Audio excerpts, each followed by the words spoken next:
Cerpen Senyum Karyamin, karya Ahmad Tohari.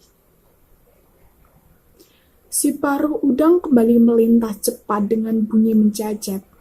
Karyamin tak lagi membencinya, alasannya yaitu sadar. Burung yang demikian sibuk nircaya sedang mencari makan buat anak-anaknya dalam sarang entah di mana. Karyamin membayangkan bahwa umur si paruh udang sedang meringkuk lemah dalam sarang yang dibangun dalam tanah di sebuah tebing yang terlindung. Angin kembali bertiup, daun-daun jati berterbangan dan beberapa di antaranya jatuh ke permukaan sungai. Daun-daun itu selalu saja bergerak menentang arus, alasannya yaitu dorongan angin. Jadi, kau sungguh tak mau makan, Min? Tanya Saidah dikala melihat Karyamin bangkit. Tidak, kalau kau tak tahan melihat saya lapar, saya pun tak tega melihat lenganmu habis, alasannya yaitu utang-utangku dan kawan-kawan. Ya, Min, iya, tetapi Saidah memutus kata-katanya sendiri, alasannya yaitu Karyamin sudah berjalan menjauh. Tetapi Saidah masih sempat melihat Karyamin menolehkan kepalanya sambil tersenyum, sambil menelan ludah berulang-ulang. Ada yang mengganjal di tenggorokan yang tak berhasil didorongnya ke dalam. Diperlihatkannya Karyamin yang berjalan melalui lorong liar sepanjang tepi sungai. Kawan-kawan Karyamin menyeru-nyeru dengan segala macam seloroh cabul. Tetapi Karyamin hanya sekali berhenti dan menoleh sambil melempar senyum. Sebelum naik meninggalkan pelataran sungai, mata Karyamin menangkap sesuatu yang bergerak pada sebuah ranting yang menggantung di atas air.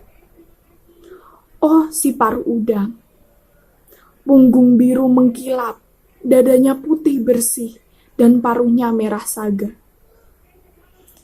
Tiba-tiba, burung itu menukik, menyambar ikan kepala timah sehingga air berkecipak. Dengan mangsa di paruhnya, burung itu melesat melintas para pencari batu, naik menghindari rumpun, gelangan dan lenyap di balik gerumbul pandan. Ada rasa iri di hati Karyamin terhadap si paruh udang. Tetapi dia hanya bisa tersenyum sambil melihat dua keranjang yang kosong. Sesungguhnya Karyamin tidak tahu betul mengapa dia harus pulang. Di rumahnya tak ada sesuatu buat mengusir bunyi kerujuk dari lambungnya. Istrinya juga tak perlu dikhawatirkan. Oh ya, Karyamin ingat bahwa istrinya memang layak dijadikan alasan buat pulang. Semalaman tadi, istrinya insomnia karena abses di puncak pantatnya. Oleh alasannya yaitu itu, apa salahnya kalau saya pulang buat menemani istriku yang meriang? Karyamin mencoba berjalan lebih cepat, meskipun kadang secara tiba-tiba banyak kunang-kunang menyerbu ke dalam rongga matanya. Setelah melintasi titian, Karyamin melihat sebutir buah jambu yang masak. Dia ingin memungutnya, tetapi urung alasannya yaitu pada buah itu terlihat bekas gigitan kampret. Dilihatnya juga buah salak berceceran di tanah di sekitar pohonnya. Karyamin memungut sebuah, digigit, kemudian dilemparkannya jauh-jauh. Lidahnya seakan terkena air tuba oleh rasa buah salak yang masih mentah. Dan Karyamin terus berjalan. Telinganya mendenging dikala Karyamin harus menempuh sebuah tanjakan. Tetapi tak mengapa. Alasannya yaitu di balik tanjakan itulah rumahnya.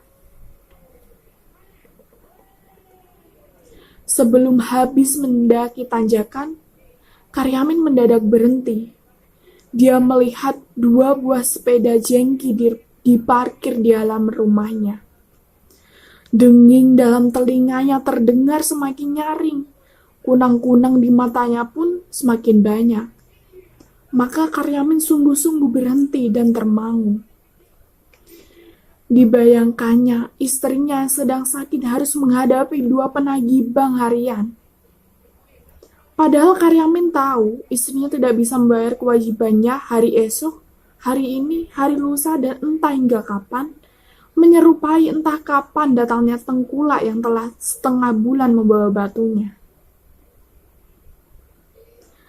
Masih dengan 1000 kunang-kunang di matanya, Karyamin mulai berpikir apa perlunya dia pulang.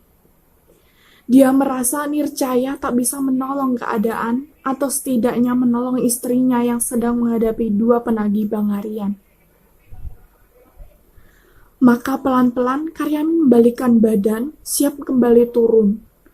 Namun di bawah sana Karyamin melihat seorang lelaki dengan baju batik motif tertentu dan berlengan panjang. Kopiahnya yang mulai botak kemerahan meyakinkan Karyamin bahwa lelaki itu yaitu Pak Pamong. Nah, kesannya kau ketemu juga, Min. Ku cari kau di rumah tak ada, di pangkalan batu tak ada. Kamu mau menghindar ya? Menghindar? Ya, kamu memang beling, Min. Di gerumbul ini hanya kau yang belum berpartisipasi.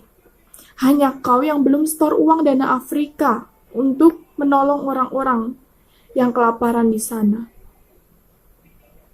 Nah, kini hari terakhir. Aku tidak mau lebih usang kau persulit. Karyamin mendengar bunyi nafas sendiri, samar-samar Karyamin juga mendengar detak jantung sendiri. Tetapi Karyamin tidak melihat bibir sendiri yang mulai menyungging senyum. Senyum yang sangat baik untuk mewakili kesadaran yang mendalam akan diri sendiri serta situasi yang harus dihadapinya. Sayangnya, Pak Pamong malah menjadi murka oleh senyum Karyamin. Kau menghina aku, Min. Tidak, Pak, sungguh tidak. Kalau tidak, mengapa kau tersenyum-senyum? Ayo cepat, mana uang iuranmu?